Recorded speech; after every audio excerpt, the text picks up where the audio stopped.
March 12, 1993 Mumbai. Ordinary ಫ್ರೈಡೇಲಿ ordinary ಜನ work ಮಾಡ್ತಾ ಇರ್ತಾರೆ. ಮಧ್ಯಾಹ್ನ ಸುಮಾರು 1:30 ಬೇಸ್ಮೆಂಟ್ ನಲ್ಲಿ ಪ್ಲಾಂಟ್ ಮಾಡಿರೋ ಒಂದು ಕಾರ್ ಬಾಂಬು ಬ್ಲಾಸ್ಟ್ ಆಗುತ್ತೆ. ಬಿಲ್ಡಿಂಗ್ ಗಳು ಶೇಕ್ ಆಗ್ತವೆ, ವಿಂಡೋಸ್ ಗಳು ಒಡೆದೋಗ್ತವೆ. ಕೆಲವು ಸೆಕೆಂಡ್ಸ್ ನಲ್ಲಿ 50 ಜನ ಸಾವನ್ನಪ್ತಾರೆ. ಇದು ಇಷ್ಟಕ್ಕೆ ಮುಗಿಲಿಲ್ಲ ಸ್ನೇಹಿತರೆ. 100 ಮೀಟರ್ ದೂರದಲ್ಲಿ ಇನ್ನೊಂದು ಬಾಂಬ್ ಇರುತ್ತೆ, ಅದಾದ್ಮೇಲೆ ಇನ್ನೊಂದು, ಅದಾದ್ಮೇಲೆ ಮತ್ತೊಂದು. ಕೇವಲ 2 ಗಂಟೆಲಿ 12 ಕೋಆರ್ಡಿನೇಟೆಡ್ ಎಕ್ಸ್ಪ್ಲೋಷನ್ಸ್ ಗಳು ನಡೆಯುತ್ತೆ. Bombay stock exchange, Zaveri Bazaar, Air India building, Mahim causeway, Juhu centaur hotel, airport. 257 ಜನ ಸಾವನ್ನಪ್ತಾರೆ ಮತ್ತೆ 1400 ಜನ ಇಂಜೂರ್ಡ್ ಆಗಿರ್ತಾರೆ. ಇದು ಇಂಡಿಯನ್ ಹಿಸ್ಟ್ರಿಲಿ most destructive single day terror ಆಗಿತ್ತು. ಇದನ್ನ ಪ್ಲಾನ್ ಮಾಡಿದ ವ್ಯಕ್ತಿ ಮುಂಬೈಯಲ್ಲಿ ಆ ದಿನ ಇರಲೇ ಇಲ್ಲ. ಇವನು ಸೇಫ್ ಆಗಿ ಜಗತ್ತಿನ ಇನ್ನೊಂದು ಕಡೆ ಇರ್ತಾನೆ. ಅವನ ಹೆಸರು ದಾವೂದ್ ಇಬ್ರಾಹಿಂ ಕಾಶ್ಕರ್.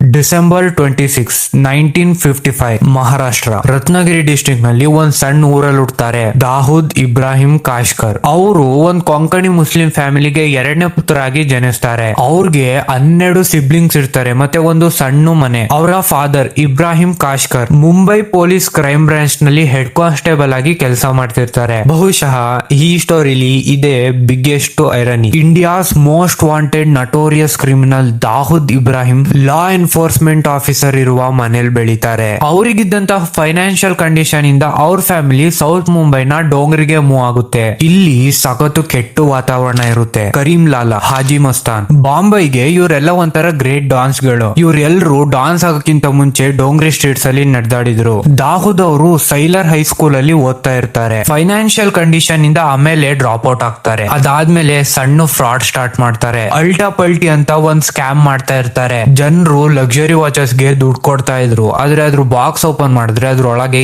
ಏನು ಇರ್ತಾ ಇರ್ಲಿಲ್ಲ.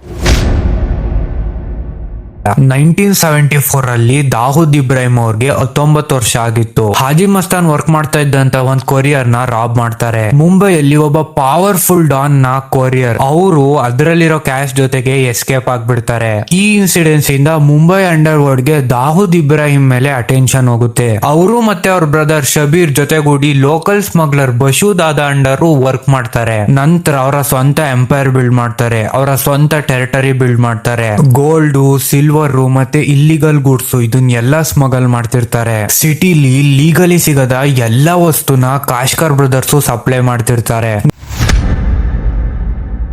ನೋಡಿ, ದಾವೂದ್ ಇಬ್ರಾಹಿಂ ನ ಓಲ್ಡರ್ ಬ್ರದರ್ ಶಬೀರ್ಗೂ ಮತ್ತೆ ಕರೀಂ ಲಾಲಾನ ಪಠಾನ್ ಗ್ಯಾಂಗ್ಗೂ ಆಗ್ ಬರ್ತಾ ಇರ್ಲಿಲ್ಲ. ಅದಕ್ಕೆ ಫೆಬ್ರವರಿ 12, 1981 ರಲ್ಲಿ ಶಬೀರ್ ಅವರ ಆಗುತ್ತೆ ಸೌತ್ ಮುಂಬೈನ ಪ್ರಭಾದೇವಿ ಹತ್ರ.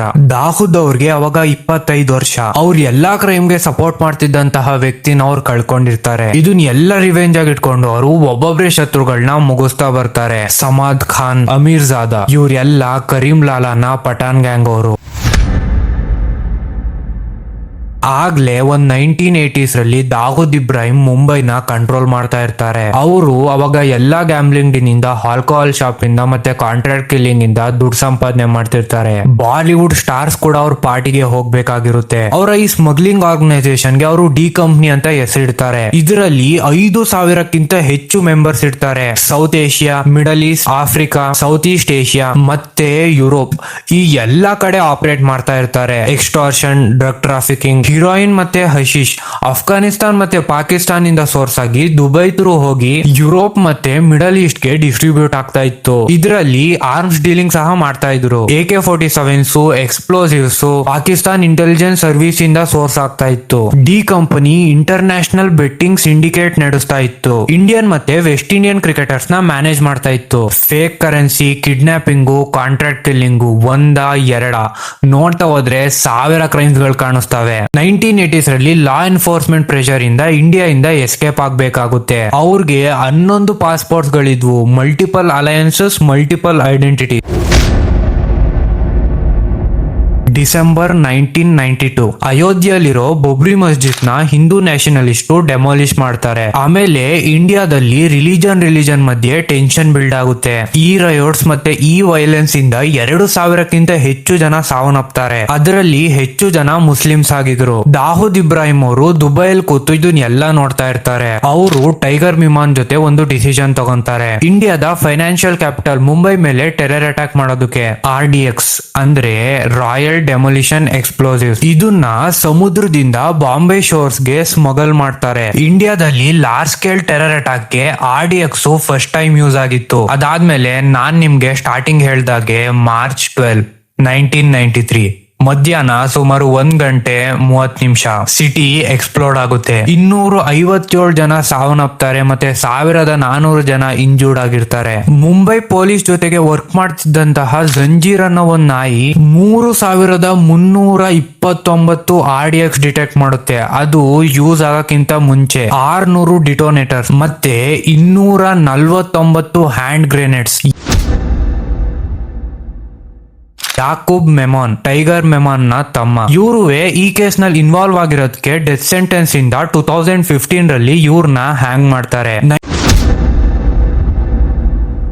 1993 ಇಂದ ದಾವೂದ್ ಇಬ್ರಾಹಿಂ ಅವರು ದುಬೈಯಿಂದ ಪಾಕಿಸ್ತಾನ್ಗೆ ಮೂವ್ ಆಗ್ತಾರೆ. ಅಲ್ಲಿನ SI ಇಂಡಿಯಾದಲ್ಲಿ ಕೊಡ್ದೇಲ್ದಿರೋ ಫೆಸಿಲಿಟೀಸ್ ಎಲ್ಲ ಅವ್ರಿಗೆ ಕೊಡ್ತಾರೆ. ಯುನೈಟೆಡ್ ಸ್ಟೇಟ್ಸ್ ಅಕ್ಟೋಬರ್ 2003 ಅಲ್ಲಿ ದಾವೂದ್ ಇಬ್ರಾಹಿಂ ಅವ್ರನ್ನ ಅಫಿಷಿಯಲ್ ಆಗಿ ಟೆರರಿಸ್ಟ್ ಅಂತ ಅನೌನ್ಸ್ ಮಾಡುತ್ತೆ. ಪಾಕಿಸ್ತಾನ ಅವ್ರು ಅಲ್ಲೇ ಇದ್ದಾರೆ ಅನ್ನೋದನ್ನ ಡಿನೈ ಮಾಡ್ತಾ ಇದೆ. ಬಟ್ ದಾವೂದ್ ಇಬ್ರಾಹಿಂ ನ ಬ್ರದರ್ ಇಕ್ಬಾಲ್ ಕಾಶ್ಕರ್ ಮುಂಬೈನಲ್ಲಿ ಅರೆಸ್ಟ್ ಆದಾಗ ಇಂಟ್ರೋಗೇಟರ್ಸ್ ಗೆ ಕರಾಚಿಲಿರೋ 4 ಅಡ್ರೆಸ್ ಕೊಡ್ತಾರೆ. 2026 ಅಲ್ಲಿ ಅವ್ರಿಗೆ 70 ಇಯರ್ಸ್ ಆಗಿರಬಹುದು. 2005 ರಲ್ಲಿ ಅವರ ಡಾಟರ್ ಪಾಕಿಸ್ತಾನ್ ನ ಕ್ರಿಕೆಟರ್ ಜಾವಿದ್ ಮೆಹ್ದಾದ್ ಅವರ ಮಗನ್ ಜೊತೆ ಮ್ಯಾರೇಜ್ ಆಗುತ್ತೆ. ಅವರ ಮಗ ಮೊಯಿನ್ ನವಾಜ್ ಕ್ರೈಮ್ ನ ಫಾಲೋ ಮಾಡ್ಲಿಲ್ಲ. ಅವರು ಮೌಲಾನಾ ಪ್ರಿಹೆಚರ್ ಆಗ್ತಾರೆ. ಜನಗಳ ಪ್ರಾಣ ತೆಗೆದು ಇವಾಗ್ಲೂ ಅವ್ರು ಎಲ್ಲೋ ಅವ್ರ ಲೈಫ್ ನ ಆರಾಮಾಗಿ ಸ್ಪೆಂಡ್ ಮಾಡ್ತಾ ಇದ್ದಾರೆ.